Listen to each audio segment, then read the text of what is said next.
welcome to Centre Court for another week, all thanks to TAC. How safe is your car?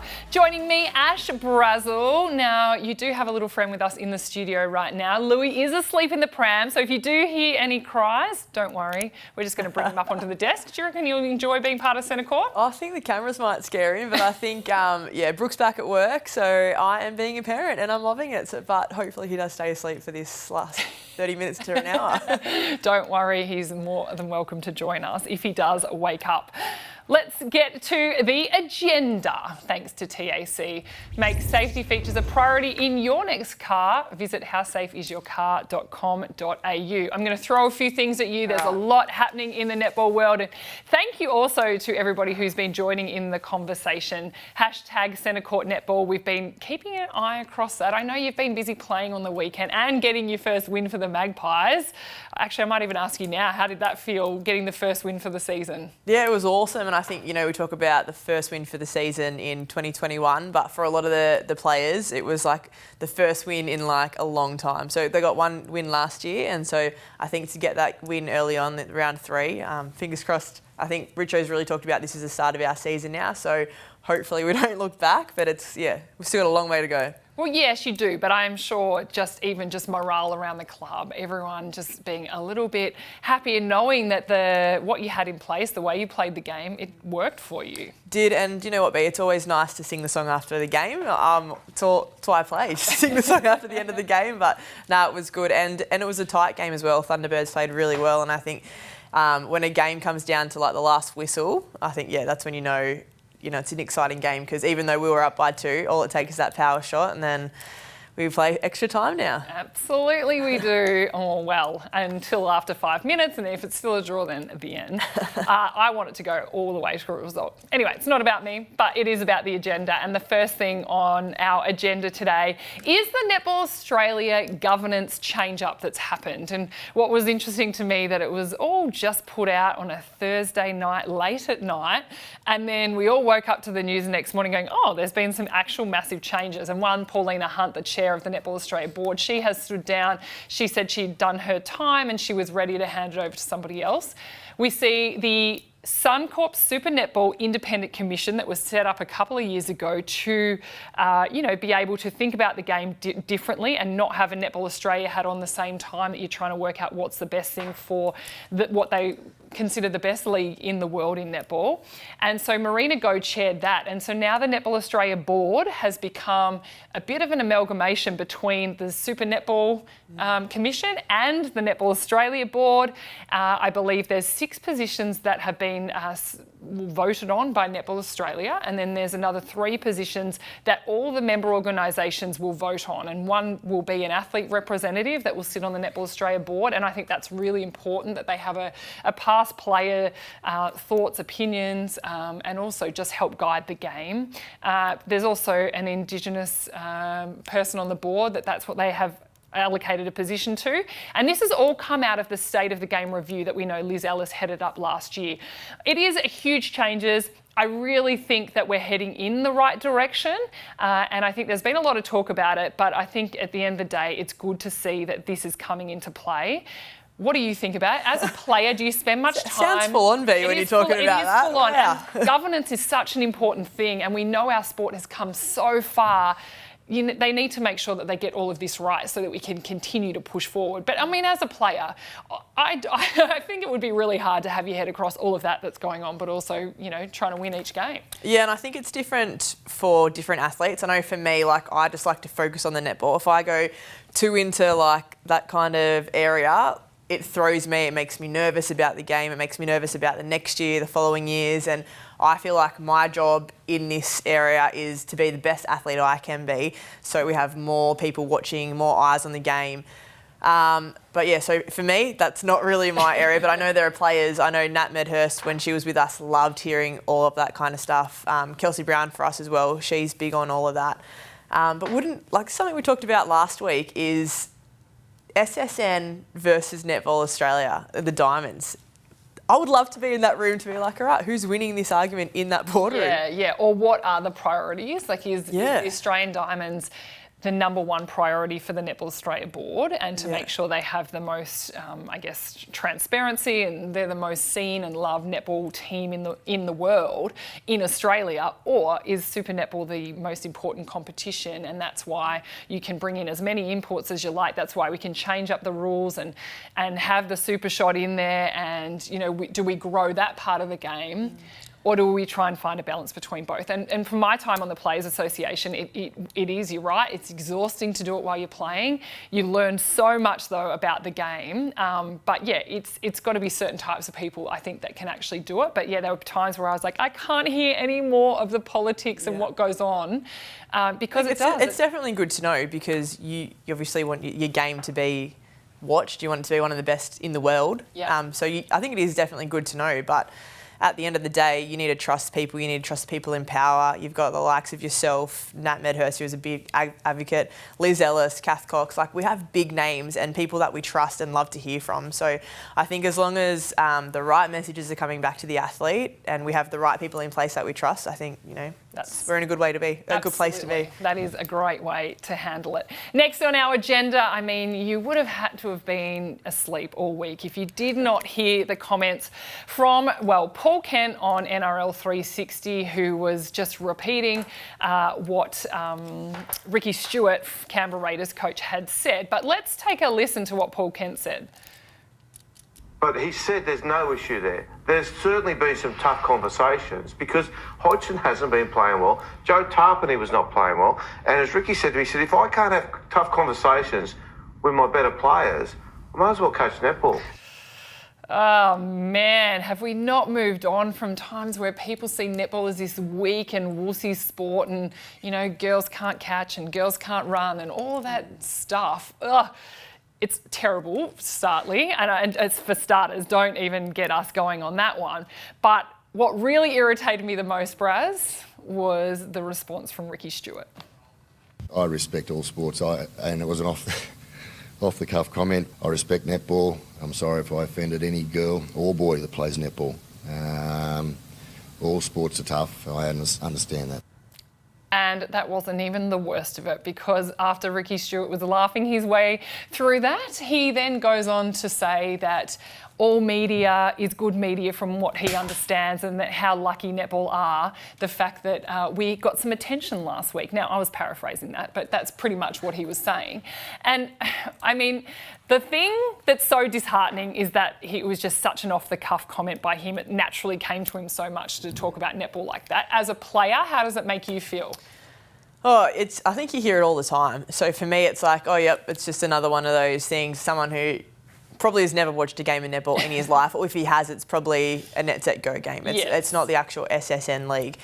For me, what I loved about it, though, is how many people got around it and just weren't happy about it. We've seen campaigns like Kick Like a Girl come through other sports, governing bodies, but the fact that netball have spoken up, and it's not just like, it wasn't even Netball Australia, it was people on Twitter, that's what I love, that were like, no, this is not good enough. And you talk about how Ricky Stewart apologised. The fact he was laughing and having a joke about it, I just think, it just shows we've still got a long way to go. And if anything, you're not going to change people's opinions overnight. And for me, it's just getting people to the game. Give him a membership. Tell him to come to a game. Let's get him into an Australian-New Zealand game.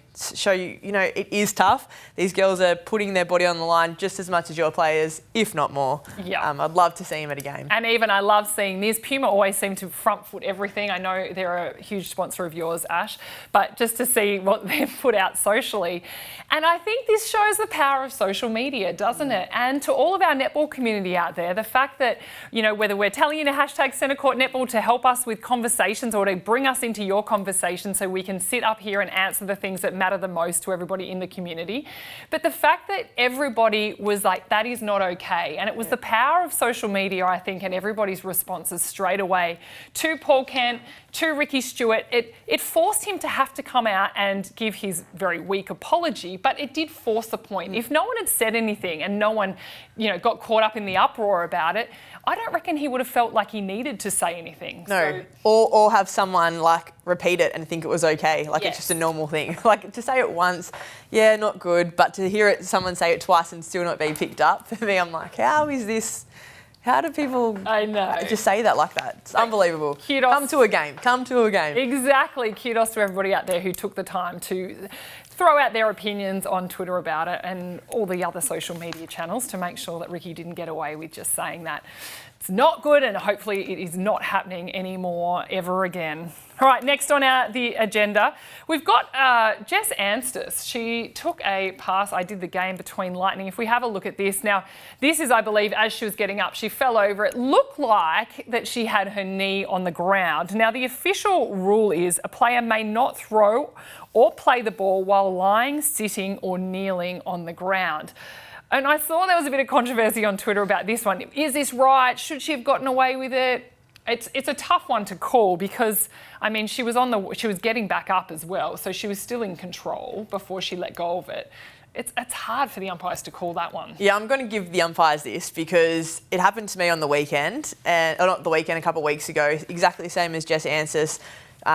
One dove on the ball, probably not in the game either, but I got called for having my knees on the ground as I passed it. Right. When you slow it down, play by play, like millisecond by millisecond, you see my knees off the ground, just like you see Jess's. Like, that's a still shot. So, as the umpires are watching it, it is tough to see, and I think these are just, unless we have a video ref or another umpire involved, I think they're things that you're just going to have to miss. And when it's a still shot like that, it's like slow-mo. Yes. It's a completely different speed of the game. And I hope we never get to the stage where we have like a bunker in the NRL where, you know, the game is stopped and everyone's just standing around waiting to get the decision. Oh, I'd like it. Would you? I would love it. I reckon, like, you're allowed, like, 1 1/4. 1 1/4? Both teams? Yeah, like, well, you're a defender. I thought you would have liked this. Well, say if I get caught over contact for an intercept and I know I've got it, I feel like I could be like, I want to call that. So it comes up on the big screen, everyone's watching it. Hey. And then we play an attackers game. This is for the defenders. The more I think about it, the more I'm like... Have the crowd like doing the slow clap. Maybe I would have loved it as a defender, except when they would have been able to replay some of the just sneaky moves that you had where you might, accidentally hold on to a player. Yeah. And then you go, yeah, my bad. Sorry, everybody. It's like the tennis, when it's the hot ball on the line. I reckon it'd be great. Yeah. Again, I'm always trying to change rules. There is another rule, though, I also want to change. Yes, I did see you get penalised for something on the weekend. Now, I didn't know this was still a rule, which is pretty bad at saying I actually need to read the rule back. Well, I reckon back in 2015, this rule changed, and I thought it changed for good, that when the ball goes out, if I pick the ball up, I can play on straight away. Okay. It was definitely in the international rules in 2015, 2016. So taking a throw in? Taking a throw in, and if my opposition player is still off the court, it doesn't matter.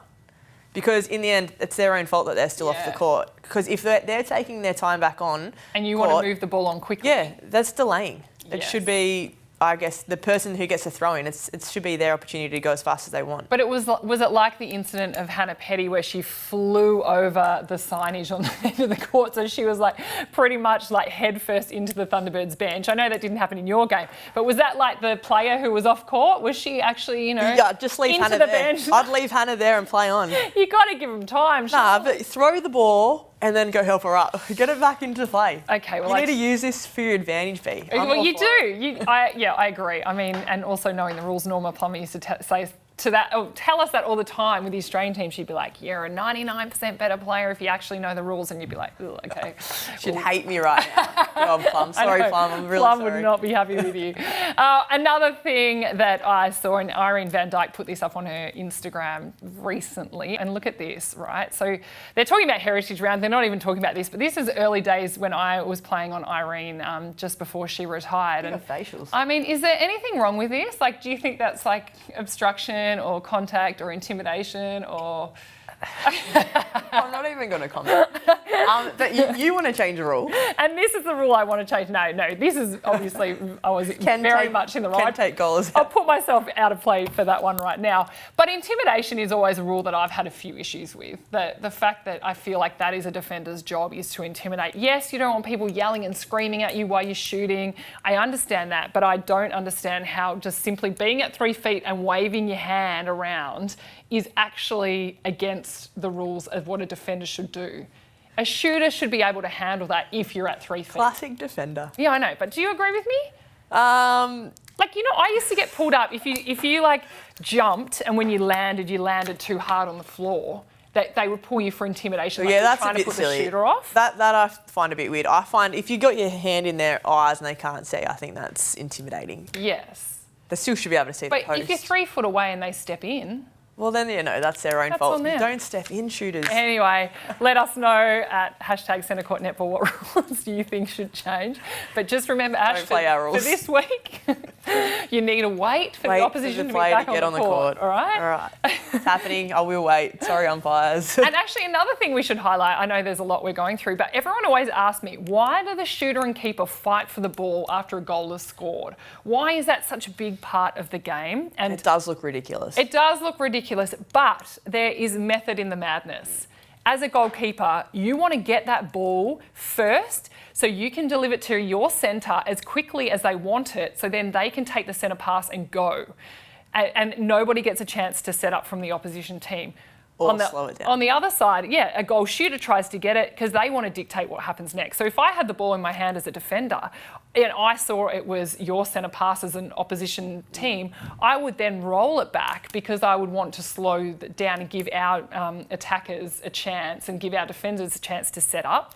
So I believe that's why it happens. Do you have conversations at training about, Jiva or Shimona trying to control what's happening for the next centre pass?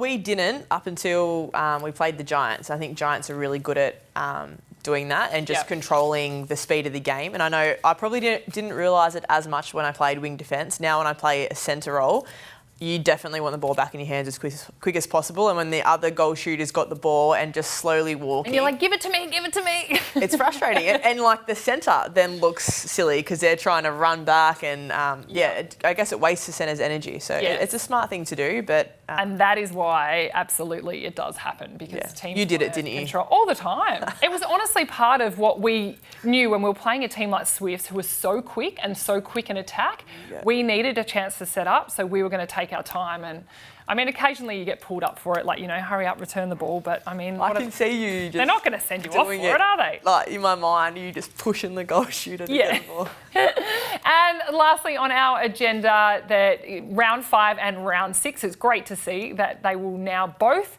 rounds will be Indigenous round this year for season 2021. The reason being is that all teams in the league want to make sure they get to host a home game as Indigenous round, which I think is going to be pretty special to have it over 2 weeks.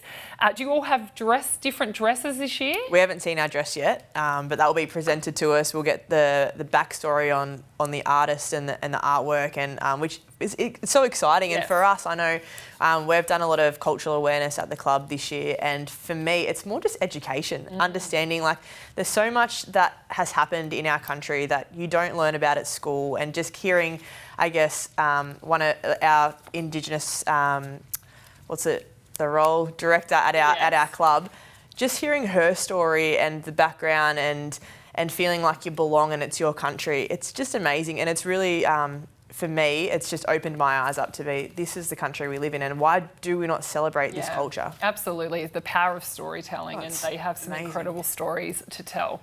That was the agenda, thanks to TAC. How safe is your car?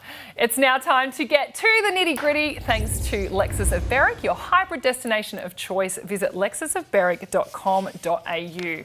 Another thing that stood out on social media for me this week, and I think has been a huge conversation, is around the turnovers stats. So Netball Scoop put this up and they were saying it's one of the stats that remains vitally important, and we know that as players, and we know that obviously within teams, saying that the magic number is 20. So trying to keep a team to 20, trying to keep you as a team to 20, and that is making sure that you don't lose possession of the ball. So it's general play turnovers. Then, of course, as Twitter does, Ella Sweeting, she graphed it all up. This is what happened in 2020. And pretty much what we've worked out is generally, and no doubt Vixens, when you look at this graph, they won the premiership. They were better at this, keeping their turnovers really low in general play. So 73% of the time, if a team scored had under 20 turnovers, they would win the game. 32% of the time, that wasn't the case. But majority of the time, that is exactly what happens. We also saw Kim Green come out and say when she was playing for the Giants that she would always try and stay under 20 turnovers. I assume she's talking about as a team, because as a player individually, that's a lot. But yes, of course, and they used to get reminded of it at each quarter. What is it like at the Magpies? Do you have an aim? Do you have something that you try and keep, either how many pickups you want to try and get, and the percentage of centre passes you want to get through to a goal? Like, what is your actual focus as a team? Well, obviously we'd like to get to 20, and it's something we've talked about, but going off our stats, like, we can't shy away from this is our biggest improvement area that we need to work on. And yes, obviously we want to get to 20, but when you're getting 38 to 40 turnovers a game, you can't just go, no, well, we're doing 20, because how do you lose 20 of your errors that you've made before? So for us at the moment, it's just bringing it down each game. I think like the week before it was like 38, this week it's 28. So to bring it down by 10 is massive, and that's something we've talked about. But you look at Kim Green, and you know that, I know when she was playing with the Swifts, and Swifts are still the same, they just play simple netball. And Vixens are very similar. Vixens have always been known for that. They don't care about anything flashy. They just, they will throw the ball if it's a 90% pass, not if it's an 80% pass. Yeah. So for us, that's where we're trying to get to at the moment. But I think that just puts a lot of pressure on our defenders. We know that we need to get more turnovers, so we are able to get, I guess we're allowed to have 38 negative errors and still win the game, but you obviously don't want that. No, and of course each team is striving to keep it down as much as they can, but you look at, say, Fever on the weekend, they had 16 general play turnovers for the entire game, which is... It is unbelievable, but that is showing why they are doing so well. And then when you flip it over with Vixens, and that was obviously what they did really well last year, but with a more inexperienced side this year, they've got a lot of young players out there. Hannah Mundy, Ruby Barkmeyer, Kalia Stanton. Kalia Stanton, I don't mean to highlight this for her individually, but she had 11 just herself, and that she only played probably a maximum of half a game out there. So that would be a stat that for her would be a huge focus, I imagine, cherishing possession of the ball. But because their whole attack end, apart from Kumwenda and Kate Maloney when she's in amongst it, their whole attack end has less experience. So it makes sense why that end is where they're getting the most turnovers. And each coach is different. Like, I know with Richo, a lot of us is very team focused. So every stat we talk about is always team. It's never individual. So like, you rule that out with Kalia. We wouldn't bring that up. I would assume Kaylee would get spoken to by herself. Have individual stats at the end of the game. But I know with Rob, he was very, in front of everyone, Braz, you're a wing defence, so you're only allowed 1 turnover a game. Oh, right. Goal defence, goalkeepers were allowed 0. Yep. And then I think, everyone else definitely was allowed goalkeepers a lot more. should have 0. Yeah, but it made you accountable. I actually quite liked it. But then you had other players, I know, goal defence, goalkeeper, if they did throw one away, it would then be in their head, they've thrown that ball away, and then you'd go from 1 to 2 to 3 because you're still worrying about, then you don't want to make that error. So I think you've got to learn, obviously, your players, because someone like me, I love getting told, no errors, this is how many intercepts you want, I want numbers. A lot of players don't. So I think it's, knowing your playing group. Knowing your playing group, but you still need targets, because I think having targets that's how you're going to win the game. Absolutely. And even the pickup stat, I knew that used to be a huge focus for us in the Diamonds around 2014 and when we were going to Glasgow Com Games and World Champs in 2015. If we won the pickup stat, which is, I know it's a cliche, but it's all the 1%ers, it's chasing down a ball that's going out of court, it's all of that. If we could win the pickup stats, even if it was by 1 or 2 against the other team, we would always win the game. So that was a huge focus that we'd always look at after every And test pickups match. change momentum. Don't they? Because it's 100%. the effort that goes into it. And if you can at least attempt to be the first one to the ball, the team is coming behind you to back you up for that one. So 100%. it is certainly an effort stat. That was the Nitty Gritty, all thanks to Alexis of Berwick.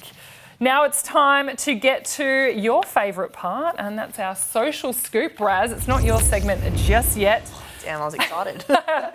Now, I wanted to take a look at another tweet, and this one's from Maddie O'Brien, who is often tweeting about netball. Thank you for your input. She's tagged us in this one. A question she has, does every player contract end at the end of this year along with a new broadcast deal? If so, surely what makes now the time to make any necessary changes to the balance of overseas players, ensuring Aussie game time for all positions? She brings up a really interesting point, and what we thought here at Centre Court is that we delve delve a little bit deeper and that we would, find out that majority of contracts that we know of are in line with the broadcast deal. So the broadcast deal at the start of Super Netball was signed for 5 years. So that means teams like Magpies, Sunshine Coast Lightning, Giants, they have a 5-year licence, as does all the member organisation clubs as well. So it'd be really hard for any club to sign a player past what's going to happen at the end of this season. I mean, you've probably had multi-year deals in between that 5 years, but most of the players will be on a 1-year deal. However, there would be room to have clauses in players' contracts if they have signed for another year that you can adjust it according to whatever the new broadcast deal is, how much more player payment money there's going to be in that pool, and if you can get a certain percentage of that. So management companies will be working with players on that and clubs. But one thing is interesting is around, the constant conversation around the import players and is it time to change that? What do you think? I'm putting you on the spot here because I know you have a lot of great imports in your team. They add so much flair to the game. But when you put your Australian Diamonds hat on, less players are getting opportunity. We spoke about this a bit last week. Do you think there's room to change, or do you think it's okay how it is and we just need to do more work in that lower levels of netball to develop our Australian talent? I still think having the imports are the best thing that's happened to our game. I know it's definitely made me a better player. It's brought a different style into our game. We're not just learning the one-on-one and all the zone. Like the English players play a different game, the Jamaicans play a different game. So there's so much we're learning, which I'm enjoying. Because if I stop learning, then I would retire 100%. Yeah. So for me, I think don't change that rule. If anything, I just think we need to bring more teams in. Yes. Get more Australian players in by bringing more teams in, because our league is so strong at the moment, and I'd hate to see it filter out because we're telling players they can't play in this league. Yeah. So, Maddie, I think what is important to add on top of that is it's this new Netball Australia board. Now the Independent Commission is not there anymore. The Netball Australia board, now that they've got the interest of the Diamonds and Super Netball all in one place, that will be interesting. I wish one of us had we could just sneak a microphone potentially into one of those board meetings to hear how they're actually handling it.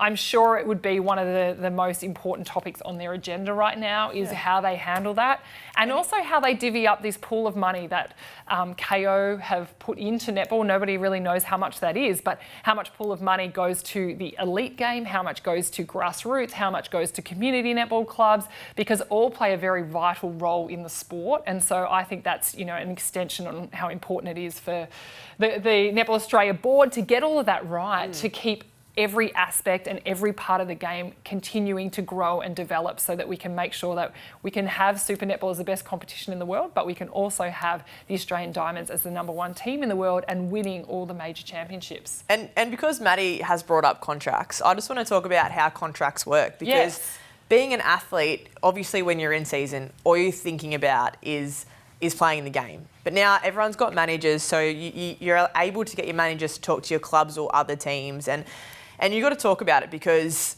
netball, we don't make millions of dollars. We all have part-time jobs, full-time training, families, friends, living interstate. So there's so many things to be talked about, but you actually can't talk about it until the grand final's over. So you can talk about it with your own club. Talk about it your own club during the season. But if you wanted to move for any reason, if it was you just wanted to play for another team, you had family somewhere, or there's whatever. so many different things. You actually can't do that until the end of the season, and then you have less than a month to actually make that decision and talk to players, and then try and move you to another state and find accommodation, cars. There's so much. So I find contracting, and I hate it, because it's the most stressful month of your life. Yeah. And now for me, it's not just myself you think about, you've got to think about my wife, my child, and Louis over there. There's so and you look at our league now, there's so many mums, and there's so many people that are married. It's not just about the sport anymore. So I feel like there needs to be a little bit of wriggle room that athletes can talk to other clubs. So you think it's time to change, where that conversations can happen during the season with other clubs that you might be looking at going to? And it would be tough, because say if someone was leaving and they're in your team and they're in the starting 7, you wouldn't want to know. I would hate to think that I'm going to use Jiva. My captain wants out and wants to move to another club. I would hate that. And we don't know that's true, by the way. And I'm using Jiva because it's definitely not true. Jiva loves Collingwood. But I bring up the captain because you look at Carlton this week where Cripps, everyone's been wondering, will he go back to Perth? This is talking about AFL men. And he's the captain of a club and he's just decided that he's going to stay at Carlton. But that whole lead up, you have players questioning the captain, does he even want to be here? But then also as a spectator, it's been great that we're not just talking about the sport, we're actually talking about people's contract during the year. And I think that is something that could be exciting for netball in the future. Yeah, I agree. I think it's one of the most stressful, one of the most pressured times for players and their mental health is what happens at the end of a season and where they're going, where they might be wanted, where if their current club wants them. It's like a jigsaw puzzle trying to fit it all together. It's not easy, and it's something that I think potentially there's ways we can try and make it easier for players. But yeah, I don't know if any sport has the actual solution. Well, you look at, and sorry, I know we're banging on about this, but you look at Chelsea. Chelsea Pittman. No one knew Chelsea was available, not wanted, and so I know we had already signed our wing attacks, and so did every other team. So Chelsea actually didn't have an opportunity to go anywhere else. It was too late for Chelsea, and that's where I hate seeing great players like Chelsea being lost to the game because we have to wait to a certain period for her to say I'm available. And that's the power of it too, is that players now, and like a Chelsea or even a Kalia Stanton, they put it on their social media and said, hey, we're no longer needed. That's really hard to do that as a player, to say, I'm putting your hand up and say, I haven't been offered a contract next year. But the fact that they did that, I reckon that was a key to Vixens picking Kalia up. 100%. Because at the last minute, they were like, we need another goaler. Okay, maybe we can get Kalia. Anyway, I'm sure there's more that goes on, far more behind the scenes than what we actually know. But let us know your thoughts if you think anything differently or there's things that possibly could be thrown into the mix here. All right, that was enough of Social Scoop. Now I'm handing it over to you. Let's fire it up. For Brazilliant. Thank you, B, for throwing me to my own segment again. It's my favourite time of the show. Now, I want to talk about something that everyone has talked about this week. It's been all over social media. I know I'm late to the party, but it's something that I've loved, and people have even been messaging me, Braz, this is the Brazilliant for this week. And it goes to Maddie Turner, goalkeeper for the New South Wales Swifts. You can see her here. You'd be all right thinking that she's in the right position, but the goalkeeper is in the centre third here, about to receive a ball for a double play back to the goal attack. And on the bigger image of that, when you were watching it, there was 6 players in the centre third. Yeah, it's unbelievable. That's not allowed. It's not allowed, but this is what I love. Matt, I'm not sure if you know Maddie Turner, but I've got to play Diamonds with her, and she is one of the nicest people, one of the most innocent people you ever meet. And I've done up a little GIF here, B, because she looks like an angel. Look at her. She's just stunning. Smiling. But what you don't know about her is this kid has so much thug life about her. And look at her. She's just a gangster. And I wish we could actually show you the footage, but we can't.